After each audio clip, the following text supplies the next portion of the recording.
Hello there guys, and welcome back to a brand new video. This is already the second video of the day because I have even more news regarding Star Wars games beyond what we know about the Ubisoft open world title. Now if you haven't seen that video already, then be sure to go ahead and do so, as all the details are in there thus far. I'll leave a link to that in the description for you. And if you want to stay up to date with all things Star Wars gaming, then be sure to subscribe to the channel and turn on those notifications so you don't miss out on any more news and speculation with regards to what's to come. In the article from Wired, Lucasfilm confirmed that EA will continue to make Star Wars games, but that was pretty much it.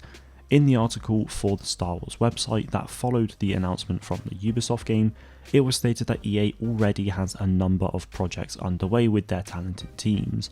What these games will be and how many of them there are, we don't yet know, but what we do know is that Respawn is at least working on another Jedi game, as they have been hiring for their Star Wars team for over a year. Beyond that though, we know absolutely nothing yet, but hopefully this year's EA Play Live will bring us even more announcements. EA themselves have come out on Twitter and said that they look forward to continuing their partnership with Lucasfilm Games and that they are indeed working on Star Wars games.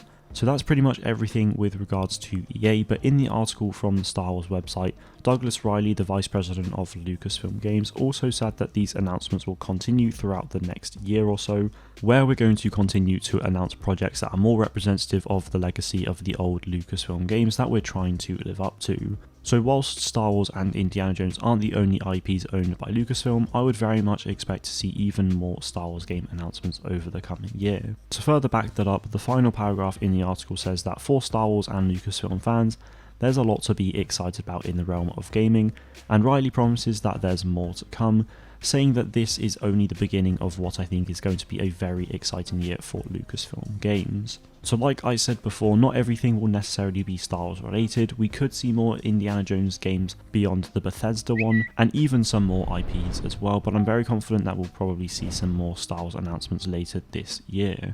Going back to the top of the article, it is stated that Lucasfilm Games is opening the doors to developers that want to come and play in a galaxy far, far away, which is absolutely incredible news.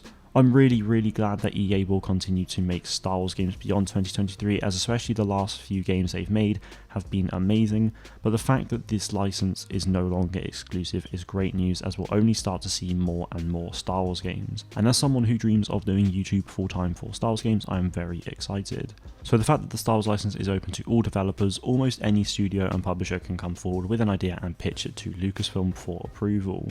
Obviously, people can have ideas and they'll be shut down by Lucasfilm, but many, I'm sure, in the future will be approved, and we can see lots more Star Wars games to come, whether that's racing games, first-person shooters, open world experiences, and so much more. These next 5 to 10 years really will be a golden age for Star Wars games, and I really hope you're as excited for it as I am. That is pretty much everything from me today though. Let me know in the comments what games you want to see in the future. Thank you all very much for watching, and may the Force be with you always.